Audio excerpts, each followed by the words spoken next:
Hello friends, welcome to our channel. இன்றைக்கி வீடியோவில் என்ன பார்க்க போகிறோம் அப்படின்னா, நம்ம கோல்டு லோன் வந்து வாங்கியிருக்கோம் அப்படின்னு ஷேர் பண்ணியிருந்தோம் இல்லைங்களா? அந்த கோல்டு லோனை ரெடியூஸ் பண்ணுறதுக்கு என்ன மாதிரியான டிப்ஸை நான் ஃபாலோ பண்ண போகிறேன் அப்படிங்கிறத உங்களோட ஷேர் பண்ணிக்கும் பொழுது அந்த ஐடியா மேபி உங்களுக்கும் யூஸ்ஃபுல்லாக இருக்கலாம் அப்படிங்கிறதுக்காக தான் இந்த வீடியோவை தொடர்ந்து பாருங்கள். கண்டிப்பாக யூஸ்ஃபுல்லாக இருக்கும். வாங்க வீடியோக்குள்ளே போவோம்.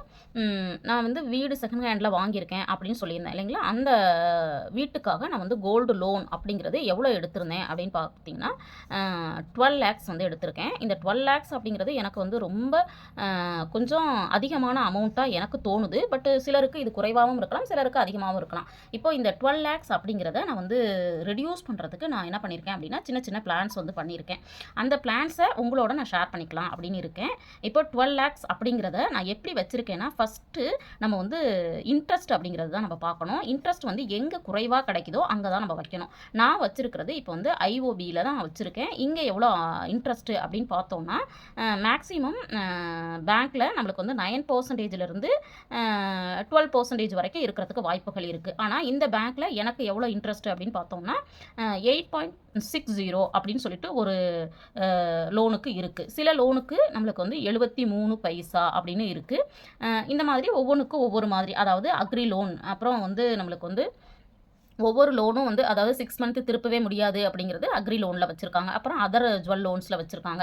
இந்த மாதிரி கேட்டகரி வைஸ் பிரிக்கும் பொழுது எனக்கு வந்து இந்த மாதிரி அமௌண்ட்டில் இருக்குது. இப்போ இந்த மாதிரி அமௌண்ட்டில் இருக்குது அப்படிங்கிறப்போ நம்ம ₹1 அப்படின்னு நம்ம வந்து கால்குலேஷன் பண்ணிக்கிட்டோம் அப்படின்னா, இப்போ 12 லட்ச ரூபா இருக்குது இல்லைங்களா? இப்போ ₹1 அப்படின்னு நம்ம பிளான் பண்ணோம் அப்படின்னா, இப்போ மாதத்துக்கு நம்மளுக்கு வந்து வட்டி மட்டுமே எவ்வளோ தேவைப்படுது அப்படின்னு பார்த்தீங்கன்னா ₹12,000. அதாவது 1,00,000க்கு 10,000 அப்படின்னா வட்டி வந்து நம்மளுக்கு மாதம் 12,000 அப்படின்னு நம்ம வச்சுக்கிட்டோம் அப்படின்னா, நம்மளுக்கு வந்து 12 மாதங்கள் இருக்குது இல்லைங்களா? 12, 12 144. அப்போது வட்டிக்கு மட்டுமே நம்மளுக்கு ₹1,40,000 நம்மளுக்கு வந்து தேவைப்படுது. இதை வந்து கண்டிப்பாக நம்ம என்ன பண்ணணும் அப்படின்னா, கண்டிப்பாக நம்ம கட்டுறதுக்கு முயற்சிகள் பண்ணணும். இப்போ 1,40,000 வருது அப்படின்னா அப்ராக்சிமேட்டாக நம்ம மாதத்திற்கு எவ்வளோ தேவைப்படுது அப்படின்னு பார்த்தீங்கன்னா ஒரு 12,000 அப்படின்னு நம்ம வச்சுக்கலாம்.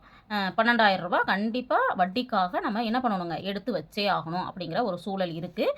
இதனால தான் நான் இதை வந்து எப்படியாவது குறைக்கணும் அப்படின்னு சொல்லிட்டு நான் பிளான் பண்ணியிருக்கிறேன். இந்த குறைக்கணும் அப்படிங்கிறதுக்கு நான் எடுத்திருக்கிற ஃபஸ்ட்டு பிளான் என்ன அப்படின்னு பார்த்தீங்கன்னா, இப்போ இந்த 12 லட்ச ரூபாய்க்கான அமௌண்ட்டு இருக்கு இல்லைங்களா? அதை வந்து நான் பிரித்து வச்சுருக்கேன். எப்படி பிரித்து வச்சுருக்கேன்னா, மேக்ஸிமம் ₹1,00,000 ஒரு லோன் வந்து ₹1,00,000லேருந்து ₹2,00,000 இருக்கிற மாதிரி நான் வந்து குறைச்சி ஃபஸ்ட்டு நான் பிரித்து வைக்கிறதுக்கு முயற்சி பண்ணிகிட்ருக்கிறேன். இதை வந்து நான் இப்போ வந்து ரீசெண்டாக நான் செய்ய ஆரம்பித்தது. இந்த மாதிரி இதை தாண்டி போகும்பொழுது நம்மளுக்கு திருப்புறதுக்கு வாய்ப்புகள் அப்படிங்கிறது கம்மியாக இருக்கும். இப்போ ₹1,00,000 எப்படினாலும் நம்ம ரெடி பண்ணலாம், இல்லைனா அதை ரெடியூஸ் பண்ணுறதுக்கு ட்ரை பண்ணலாம். அப்படிங்கிறதுனால பிரித்து ₹1,00,000லேருந்து ₹2,00,000 இருக்கிற மாதிரி என்னுடைய ஜுவல் லோனை ஃபஸ்ட்டு நான் வந்து பிரித்து வைக்க ஆரம்பிச்சிருக்கேன். இப்போ வந்து மோரார்லெஸ் ஒரு 4-5 லோனை வந்து நான் பிரித்து வச்சுட்டேன். இன்னும் ஒரே ஒரு லோன் மட்டும் கொஞ்சம் கூடுதலான அமௌண்ட் இருக்குது. அதை மட்டும் நான் என்ன பண்ணிட்டேன் அப்படின்னா அப்படியே வந்து இருக்க மாதிரி பார்த்துக்கிட்டேன். ரெண்டாவதாக பார்த்தீங்க அப்படின்னா இஎம்ஐ அப்படிங்கிற மாதிரி நம்மளே என்ன பண்ணியிருக்கேன் அப்படின்னா டிசைட் பண்ணியிருக்கேன். என்னென்னா வட்டிக்கான தொகை இல்லாமல் மாதம் மாதம் இப்போ வந்து வட்டி அப்படிங்கிறது நமக்கு ₹12,000 தேவைப்படுது அப்படின்னாலுமே இஎம்ஐ அப்படிங்கிற மாதிரி நம்ம ஒரு இஎம்ஐ வாங்கியிருக்கோம் அப்படின்னா, இப்போ வந்து ஹோம் லோன் வாங்கியிருக்கோம், மாதம் மாதம் இவ்வளோ கட்டணும் அப்படின்னா நம்ம கட்டிடுறோம் இல்லைங்களா? அந்த மாதிரி கண்டிப்பாக இந்த வட்டி தொகை அப்படிங்கிறதுக்கு அமௌண்ட்டை நம்ம வந்து ஆர்டியில் நம்ம வந்து போடலாம் அப்படின்னு சொல்லிட்டு பிளான் பண்ணியிருக்கிறேன். ஆர்டி ப்ளஸ் இன்னொரு ஆர்டி. இந்த 2 ஆர்டியும் எதுக்கு அப்படின்னா, ஒரு ஆர்டி நம்மளுடைய வட்டி தொகைக்காக, இன்னொரு ஆர்டி அசலுக்காக அப்படின்னு சொல்லிட்டு நான் பிளான் பண்ணியிருக்கிறேன். இது என்ன அமௌண்ட்டு அப்படிங்கிறத நான் இன்னும் ஃபைனலைஸ் பண்ணலை. பண்ணதுக்கப்புறம் நான் வந்து கண்டிப்பாக வந்து உங்களுக்கு ஷேர் பண்ணிக்கிறேன். இப்போ வட்டிக்காகவும் ஒரு ஆர்டி போடணும், அசலுக்காகவும் ஒரு ஆர்டி போடணும் அப்படின்னு.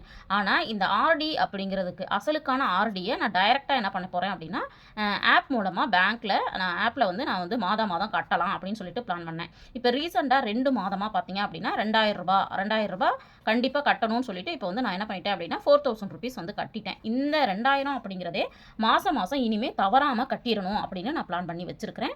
அதுக்கு வந்து மணி சேவிங் சேலஞ்சு இந்த மாதிரி சின்ன சின்ன டிப்ஸ் எல்லாம் நான் ஃபாலோ பண்ணி என்னுடைய செலவுகளை குறைச்சி இப்படி வந்து மாதம் 2,000 கண்டிப்பாக கட்டிடணும் அப்படின்னு சொல்லிட்டு பிளான் பண்ணியிருக்கிறேன். இது ஒரு டிப்பு. அதுக்கப்புறம் நம்மளுக்கு வந்து வட்டி தொகை அப்படிங்கிறது கூடுதலா நம்ம கட்டுறதுக்கு முயற்சி பண்ணணும் அப்படின்னு சொல்லிட்டு பிளான் பண்ணியிருக்கிறேன். நம்ம செய்ய வேண்டியது என்ன அப்படின்னா, நம்ம கண்டிப்பா கோலா ஃபிக்ஸ் பண்ணிக்க வேண்டியது அசலும் கட்டணும், வட்டியும் கட்டணும். இது வந்து எப்பவுமே நம்ம என்ன பண்ணக்கூடாது அப்படின்னா, அவாய்ட் பண்ணக்கூடாது அப்படின்னு நினைச்சிருக்கேன். இத வந்து நம்ம தொடர்ந்து ஃபாலோ பண்ணா மட்டும் தான் நம்மளுடைய லோன் அமௌண்ட் டிக்ரீஸ் ஆகுறதுக்கு வாய்ப்புகள் இருக்கு. அதனால இந்த மாதிரி நான் வந்து பிளான் பண்ணியிருக்கிறேன். இது மாதிரி நம்ம கட்டும் பொழுது நம்மளுக்கு வந்து இப்போ 12 லட்ச ரூபாய் இருக்கு அப்படின்னா, இப்போ 4000 நான் கட்டிட்டேன் இல்லைங்களா? அப்போ 12 லட்ச ரூபாயிலிருந்து அந்த 4000 அசல் கழிஞ்சிருச்சு அப்படின்னா நம்மளுக்கு எவ்வளோ அமௌண்ட் இருக்குன்னா 12 லட்சம் இல்லைங்களா? அப்போது மைனஸ் வந்து வெறும் 4000 தான் நான் பண்ணியிருக்கேன். அப்படிங்கிறப்போ 11,96,000 அப்படின்னு சொல்லிட்டு நம்மளுக்கு என்ன ஆயிரும் அப்படின்னா குறைஞ்சிருக்கும். இங்கே 4000 போயிடுச்சு இல்லைங்களா? 11,96,000. அடுத்தது ஒரு 2000 கட்டுறேன் அப்படின்னா அப்படியே 96,000ங்கிறது 94,000 ஆகும். 92,000 அப்படியே கொஞ்சம் கொஞ்சமாக நம்ம ரெடியூஸ் பண்ணிக்கலாம். இப்படி ரெடியூஸ் பண்ணும் பொழுது நம்மளுக்கு என்ன ஆகும் அப்படின்னா வட்டியும் நம்மளுக்கு வந்து குறையிறதுக்கு வாய்ப்புகள் இருக்குது.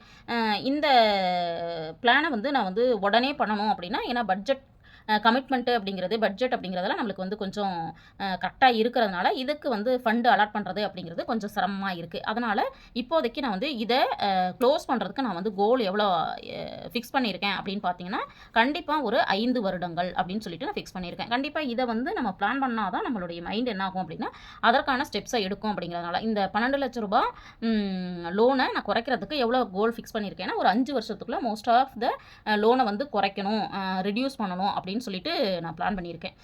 இதில் வந்து கண்டிப்பாக இந்த அமௌண்ட்டை குறைக்கணும் அப்படின்னா நம்மளுடைய பட்ஜெட்டில் இருந்து ஒரு பட்ஜெட் அமௌண்ட் இருக்கு இல்லைங்களா? அந்த பட்ஜெட் அமௌண்ட்டில் இருந்து 10% அமௌண்ட்டை இதுக்காக ஒதுக்கணும் அப்படின்னு சொல்லிட்டு பட்ஜெட்டில் பிளான் பண்ணியிருக்கிறேன். இப்போ 10,000 ரூபாய் இருக்குன்னா 1000 ரூபாய், 20,000 ரூபாய் இருக்குன்னா 2,000 ரூபாய் அப்படின்னு சொல்லிட்டு நான் பிளான் பண்ணியிருக்கிறேன். அது இல்லாமல் எக்ஸ்ட்ரா இன்கம் அப்படிங்கிறது நம்ம வந்து நம்மளுக்கு கிடைக்கும் இல்லைங்களா? அந்த எக்ஸ்ட்ரா இன்கம் அப்படிங்கிறதையும் இதுக்குள்ளே நம்ம கொண்டு வந்துடலாம் அப்படின்னு பிளான் பண்ணியிருக்கேன். இப்போ எக்ஸ்ட்ரா இன்கம் அப்படிங்கிறது ஏதோ ஒரு அமௌண்ட் வந்து எனக்கு ஒரு 3,000 கிடைக்குது அப்படின்னா இந்த லோனில் கட்டிடலாம் அப்படின்னு சொல்லிட்டு நான் பிளான் பண்ணியிருக்கிறேன். அதுக்கப்புறம் நம்ம செய்யக்கூடிய வேறு என்ன அமௌண்ட்டு அப்படின்னா ஒரு ஃபெஸ்டிவல் வருது அல்லது வேறு ஏதாவது அமௌண்ட் வந்து நம்மளுக்கு கிடைக்குது அப்படின்னா இப்போ வந்து ஆப் மூலமாக கட்டும் பொழுது நீங்கள் என்ன பண்ணலாம் அப்படின்னா 100 ரூபாயிலிருந்தே கட்டலாம் அப்படின்னு சொல்லிட்டு நான் வந்து தெரிஞ்சுக்கிட்டேன். இப்போ அதன் மூலமாக தான் நான் 4,000 ரூபாய் கட்டினேன். உங்கள் கையில் வந்து 100 ரூபாய் இருக்குது அப்படின்னா நம்ம வந்து டிஜி கோல்டில் எப்படி கோல்டு சேவ் பண்ணுறோமோ அது மாதிரி நம்மளுடைய அமௌண்ட்டை கோல்டு லோனை வந்து குறைக்கிறதுக்கு வாய்ப்புகள் இருக்குது. எப்போல்லாம் தோணுதோ அப்போ வந்து 100, 200, 300, 500 அப்படின்னு சொல்லிட்டு நான் வந்து குறைக்கிறதுக்கும் பிளான் பண்ணியிருக்கேன். இதுவுமே வந்து நம்மளால் செய்ய முடிஞ்சுது அப்படின்னா கண்டிப்பாக சீக்கிரமாக என்ன பண்ணிடலாங்க, இந்த லோனை வந்து நம்ம அடைச்சிடலாம்.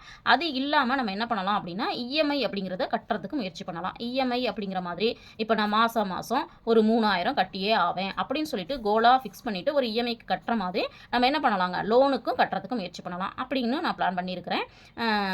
அதுக்கப்புறம் பார்த்தீங்க அப்படின்னா இஎம்ஐயை வந்து ஒரு அமௌண்ட் மாதம் மாதம் கட்டுற மாதிரி நம்ம பிளான் பண்ணலாம். இல்லை மாதம் மாதம் கட்ட முடியல, 3 மாதத்துக்கு ஒரு தடவை 3,000 கட்ட போகிறேன், 4 மாதத்துக்கு ஒரு தடவை 3,000 கட்ட போகிறேன் அப்படின்னு சொல்லிட்டு நம்ம ஃபிக்ஸ் பண்ணிக்கலாம்.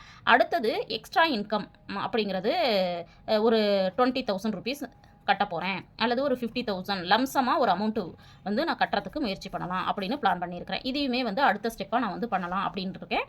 இந்த மாதிரி நம்ம லம்சமாக கொஞ்சம் கட்டும் பொழுது நம்மளுக்கு வந்து என்ன ஆகுது அப்படின்னா லோன் அமௌண்ட் அப்படிங்கிறது சீக்கிரமாக குறையிறதுக்கு வாய்ப்புகள் இருக்குது.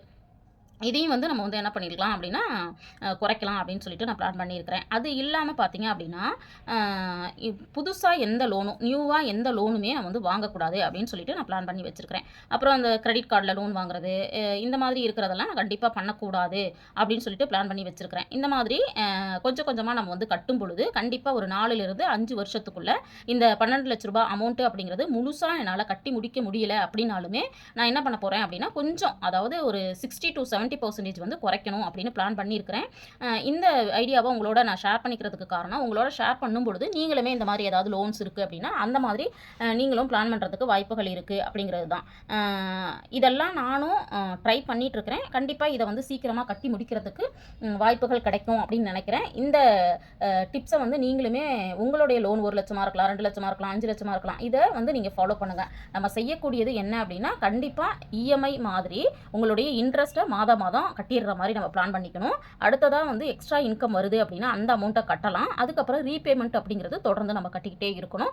எந்த ஒரு லோன் அமௌண்ட்டையும் இப்போ வந்து நம்ம வந்து அவாய்ட் பண்ணாமல் பார்த்துக்கணும். ஏன்னா நம்மளுக்கு வந்து திருப்புற தேதி ஒன்று இருக்கும் இல்லைங்களா, அந்த தேதியை விட்டுட்டு நீங்கள் அடுத்த தேதிக்கு போனீங்க அப்படின்னா உங்களுடைய ரேட் ஆஃப் இன்ட்ரெஸ்ட் அப்படிங்கிறது அப்படியே மாறிடும். அப்போது நம்மளுக்கு வந்து 10,000 ரூபா கட்ட வேண்டிய இடத்துல 15,000 கூடுதலாக கட்டுற மாதிரியான ஒரு சூழல் வந்துடும். அதனால் இந்த கோல்டு லோன் நீங்கள் எடுத்திருக்கீங்க அப்படின்னா என்னென்ன விஷயங்களை நம்ம தொடர்ந்து ஃபாலோ பண்ணணும் அப்படின்னு சொல்லிட்டு நான் வந்து நிறைய டிப்ஸை வந்து ஃபாலோ பண்ணிட்டு இருக்கேன். அதெல்லாம் கூட நீங்கள் தெரிஞ்சுக்கணுன்னா கமெண்ட் பண்ணுங்கள். நான் தனி வீடியோவாக உங்களுக்கு வந்து ஷேர் பண்ணுறதுக்கு ட்ரை பண்ணுறேன். இந்த மாதிரி டிப்ஸை வந்து கண்டிப்பாக நீங்களும் ஃபாலோ பண்ணுங்கள் அப்படின்னு சொல்லி கேட்டுக்கிறேன். இந்த வீடியோ உங்களுக்கு யூஸ்ஃபுல்லாக இருந்திருக்கும்னு நினைக்கிறேன். வீடியோ யூஸ்ஃபுல்லாக இருந்திருக்கும்னு நினைக்கிறேன். தேங்க்ஸ் ஃபார் வாட்சிங்.